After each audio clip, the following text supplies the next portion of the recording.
Hello friends, welcome back to this channel. दोस्तों, इस video में हम लोग बात करेंगे वोडाफोन आइडिया लिमिटेड के लिए।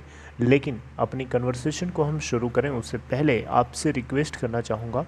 पहले रिक्वेस्ट कि अगर आपको डीमैट या ट्रेडिंग अकाउंट ओपन कराना है तो डिस्क्रिप्शन बॉक्स में लिंक आपके लिए ड्रॉप किया गया है। लिंक को क्लिक करके आप चाहें तो आप स्टॉक में अकाउंट ओपन करा सकते हैं। दूसरी रिक्वेस्ट ये है कि अगर आप इस चैनल को फाइनेंस मार्केट को फर्स्ट टाइम देख रहे हैं तो सब्सक्राइब करके बेल आइकन को हिट कर लीजिए ताकि आपको वीडियोस की नोटिफिकेशन मिलती रहे और आप सबसे पहले देख पाएंगे। दोस्तों, वोडाफोन आइडिया लिमिटेड के अंदर कल 5 जुलाई 2021 को हमें इस तरीके की उम्मीद नहीं थी कि इसके अंदर इतना ज़बरदस्त तेज़ी आ सकती है। देखिए, कल 8.80 के ऊपर ओपन हुआ था, वहाँ से 8.50 का लो बनाया और 9.40 का हाई बना डाला। अपर प्राइस बैंड अगर देखें तो 9.65 का लगा था। ये जो आपको बीच में हमें सडन तेज़ी दिखाई दी थी ना, इसके पीछे का एक कारण है।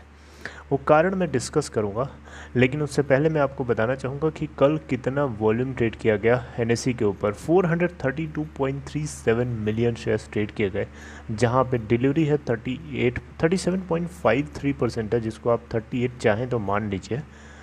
बीएससी के ऊपर अगर आप देखेंगे तो 120.1 मिलियन शेयर्स ट्रेड किए गए, जहाँ 34.03% की डिलीवरी है।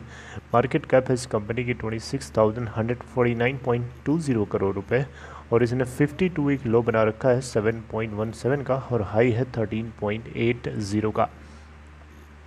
दोस्तों, खबर ये आ रही है कि वोडाफोन आइडिया जो है अपने ब्रॉडबैंड बिजनेस को बेचना चाहता है ताकि फंड रेज कर सके।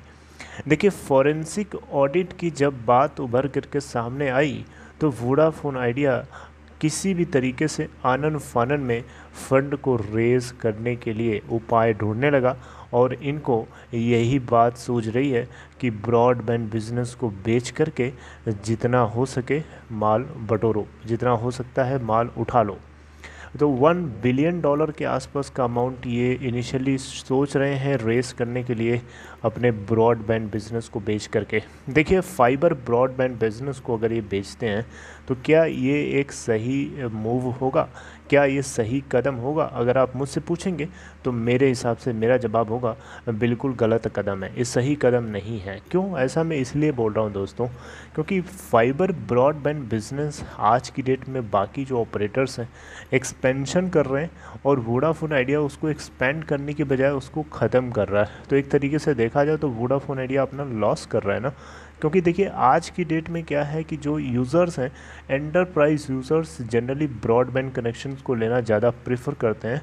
इसके पीछे एक कारण है। एक कारण ये है कि ब्रॉडबैंड कनेक्टिविटी से जो इंटरनेट मिलता है वो बहुत ही ज़्यादा हाई क्वालिटी का होता है, बहुत ही स्ट्रॉन्ग होता है, जिससे उनके अपने बिजनेस को या क्लाइंट्स डील को या कोई भी काम करना होता है उसको वो बहुत ही स्मूथली कर पाते हैं। वहीं हम मोबाइल कनेक्शंस के इंटरनेट की बात करें तो वो भी अच्छा होता है, लेकिन उसके कंपेयर में तो उतना अच्छा नहीं होता, उसके कंपेयर में थोड़ा स्लो होता है। और वैसे भी आपको पता है कि आने वाले टाइम में और अभी भी जो एप्लीकेशंस हैं, जो सॉफ्टवेयर्स बनाए जा रहे हैं वो बहुत ही ज़्यादा हाई क्वालिटी के हैं। और जितना हाई क्वालिटी का सॉफ्टवेयर होगा या कोई प्रोग्राम होगा, एप्लीकेशन होगा, वो उतना ही ज़्यादा स्मूथली चलने के लिए उतना ही ज़्यादा अच्छी क्वालिटी का इंटरनेट कंज्यूम करेगा। तो इस सिचुएशन से, इस पॉइंट ऑफ व्यू से अगर हम देखें तो वोडा आइडिया को ब्रॉडबैंड बिजनेस बेचने के बजाय उसको एक्सपेंशन करना चाहिए ताकि अपने राइवल ऑपरेटर से जियो, जो कि जियो फाइबर के नाम से चलाता है, एयरटेल एक्सिस स्ट्रीम के नाम से चलाता है, इन सभी को टक्कर दे सके। क्योंकि टक्कर देने के लिए फ़ंड होना चाहिए और फंड ही तो नहीं है। क्योंकि आज इस कंपनी की बात करें तो ये ऐसी पोजीशन पे आके खड़ी है, इस मोड़ पे खड़ी है, जहाँ पे अगर ये अपने इंफ्रास्ट्रक्चर के ऊपर खर्चा करती है, अपने एक्सपेंडिचर को बढ़ाती है, तो ये एडजस्टेड ग्रॉस रेवेन्यू से जुड़े हुए जो एजीआर का बोझ है, जो डेट है, उसको नहीं पे कर पाएगी। और डेट को पे करती है तो एक्सपेंडिचर नहीं कर पाएगी। एक्सपेंडिचर नहीं करेगी तो कॉम्पीट कैसे करेगी मार्केट में? वो कॉम्पीट नहीं करेगी तो डेफिनेटली इसके शेयर होल्डर, जो इसके कंज्यूमर्स हैं, इसके नेटवर्क को ड्रॉप करेंगे और दूसरे को स्विच ऑन करेंगे। Are you getting my point? So मेरा यहाँ पे मतलब ये है कि वोडाफोन आइडिया को फंड रेस करने के लिए ये ऑप्शन मेरे हिसाब से सही नहीं है। इट शुड नॉट हैपन, क्योंकि इससे कहीं ना कहीं वोडाफोन आइडिया के रेवेन्यू में हमें लॉस होता हुआ, कमी होती हुई दिखाई दे सकती है। बाकी आपका क्या ख्याल है इसके ऊपर, आप मुझे कमेंट बॉक्स में चाहें तो बता सकते हैं। देखिए, इस समय फ़ंड की ज़रूरत इतनी ज़्यादा है कि कंपनी को मतलब उसी तरीके के फ़ंड की उतनी ही ज़रूरत है जिस तरीके से एक इंसान को ज़िंदा रहने के लिए सांस लेने की ज़रूरत है।